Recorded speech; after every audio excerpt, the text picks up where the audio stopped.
tenemos muchas pérdidas. Hay algunas pérdidas que se consideran insensibles y se llaman así porque nosotros no percibimos esa pérdida del calor.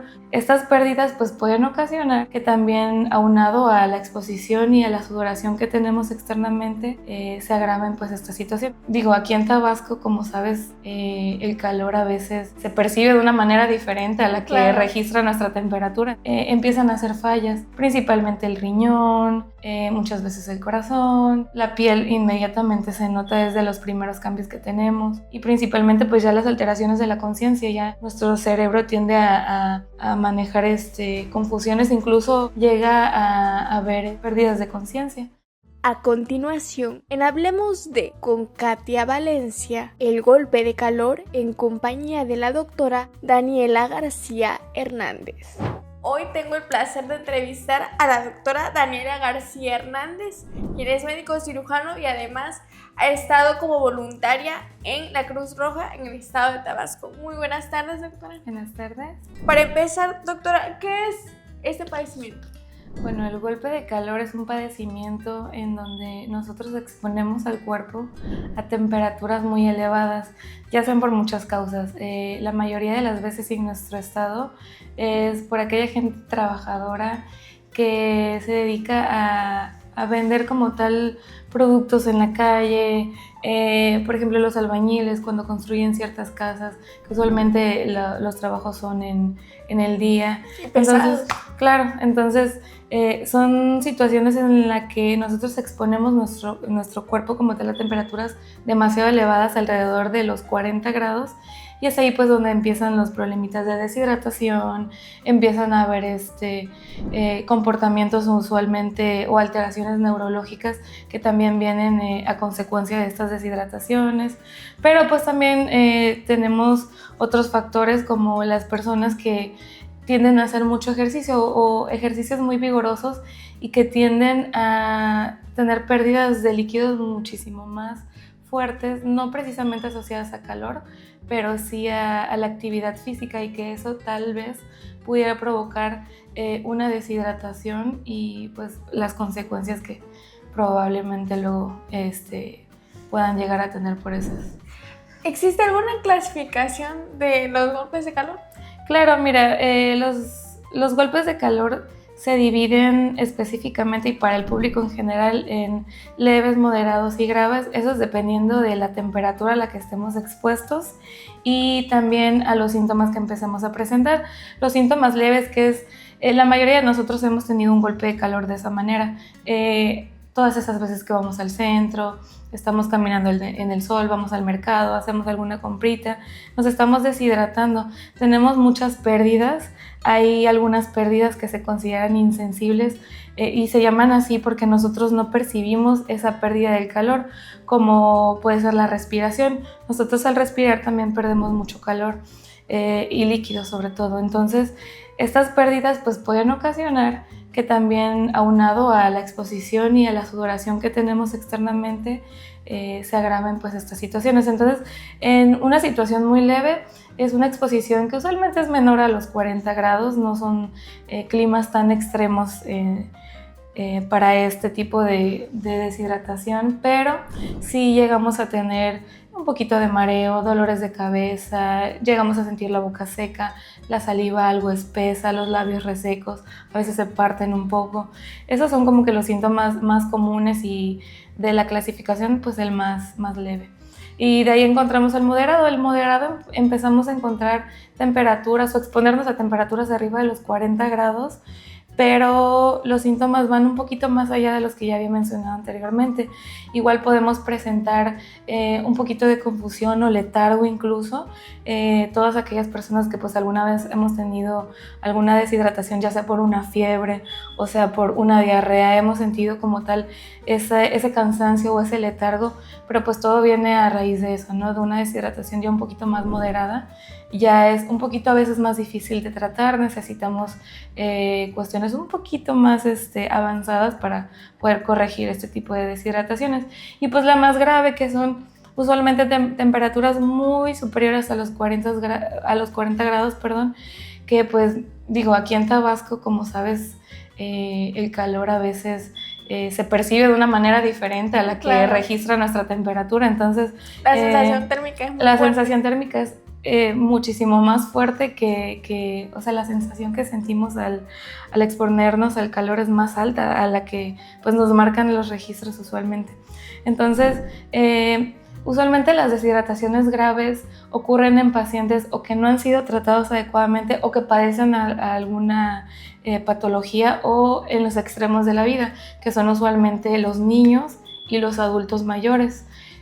Usualmente los niños, su sistema regulador de temperatura es un poquito inmaduro, y en los adultos mayores ese sistema que regula la temperatura ya está un poco deteriorado, obviamente pues por la edad. Entonces estas dos cuestiones pues obviamente hacen que estas poblaciones pues sean las más afectadas en cuanto a los golpes de calor y esto. Y aquí ya encontramos una deshidratación grave, la piel incluso no es común encontrar sudoración, incluso la piel se encuentra muy seca, hay signos de shock. El shock es la pérdida como tal, en este caso de los líquidos, y no precisamente por una pérdida de sangre o porque sangreemos o algo así, sino es una pérdida de volumen, pero por el líquido que estamos perdiendo por la misma exposición solar o ambiental o por actividad física. Y la característica es que ya aquí vamos a encontrar datos neurológicos y signos de disfunción orgánica. O sea, nuestros órganos, como ya no tienen la capacidad de nuestro cuerpo de llegar a perfundir los tejidos o a, por así decirlo, para que la gente me entienda, para que la sangre y los líquidos lleguen adecuadamente a los tejidos y poder nutrirlos como tal, empiezan a hacer fallas, principalmente el riñón, muchas veces el corazón, la piel inmediatamente se nota desde los primeros cambios que tenemos. Entonces es ahí donde encontramos las deshidrataciones graves en estas poblaciones, y principalmente pues ya las alteraciones de la conciencia. Ya nuestro cerebro tiende a manejar confusiones, incluso llega a haber pérdidas de conciencia. ¿Cómo podemos ayudar a una persona, por ejemplo, que tenemos en casa, que a lo mejor se empieza a sentir mal y pues puede ser uno de los síntomas de este padecimiento? Claro, bueno, lo principal es guardar la calma siempre, o sea, no empezar a estresarnos y a tomar medidas pues obviamente desesperadas. Tenemos que alejar obviamente a la persona del calor que está, vaya, de la exposición que está teniendo al sol, ponerlo en alguna sombra, en algún lugar donde pues esté un poquito más fresco de lo que a lo que estuvo expuesto.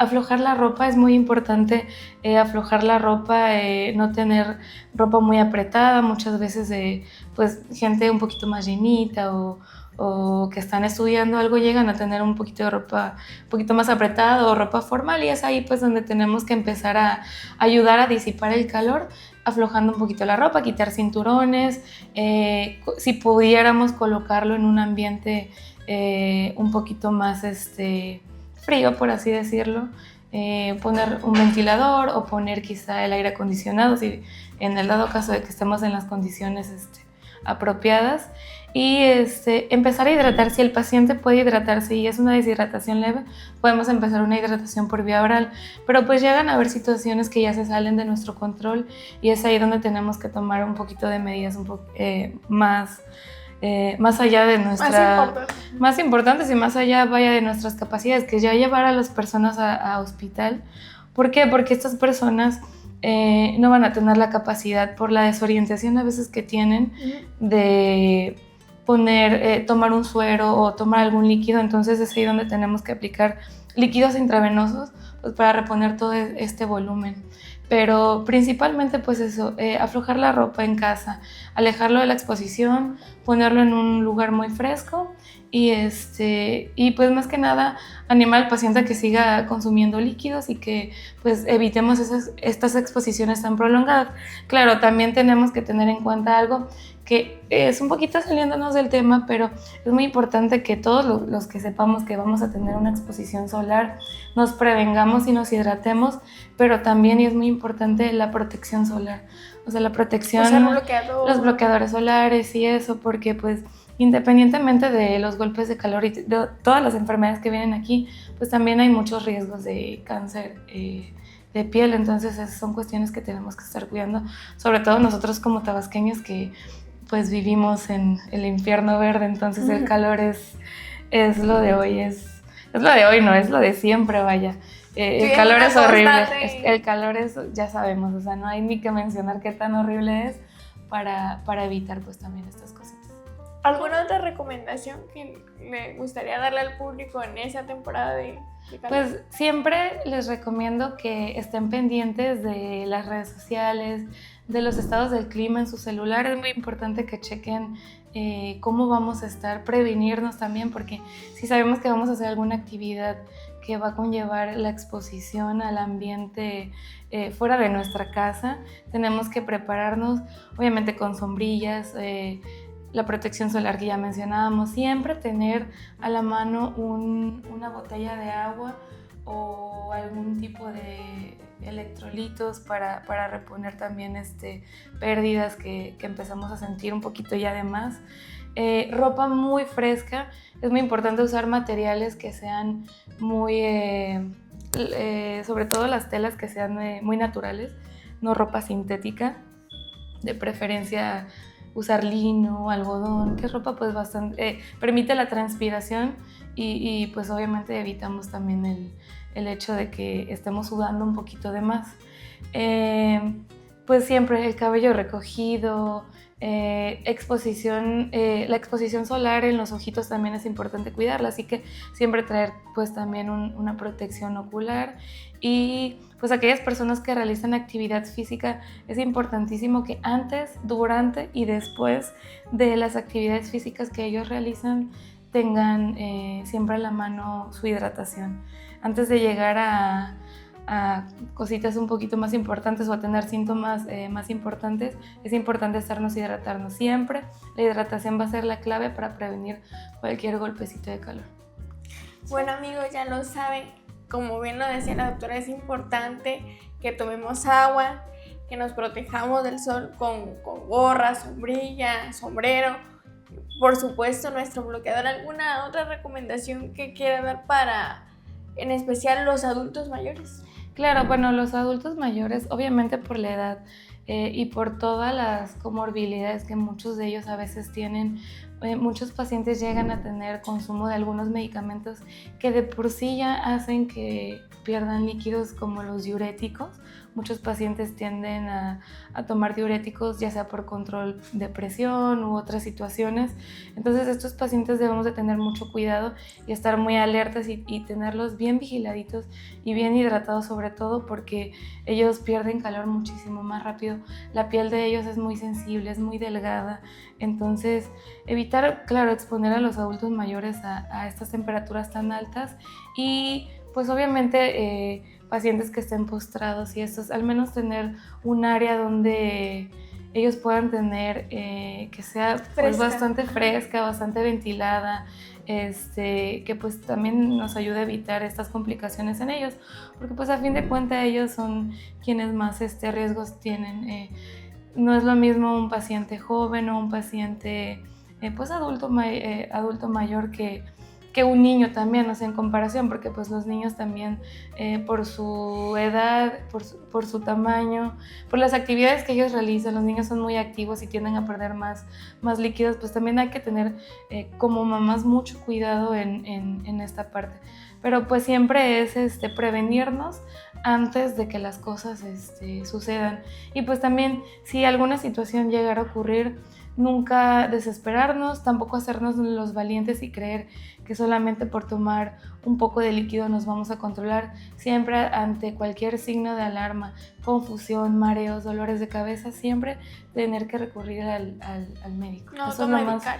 No automedicarse, claro, lo único que sí es importante es la hidratación, eso es clave siempre, eso sin necesidad de que uno les diga, pero es necesario que no tomen ningún medicamento sin saber por qué los síntomas están ocurriendo y que acudan al médico siempre ante cualquier síntoma que pues ellos perciban como algo ya extraño en su cuerpo.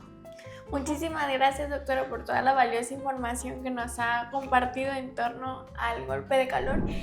Y si ustedes quieren tener más contenido como este, síganos a través de nuestras redes sociales. Nos vemos en una próxima entrevista.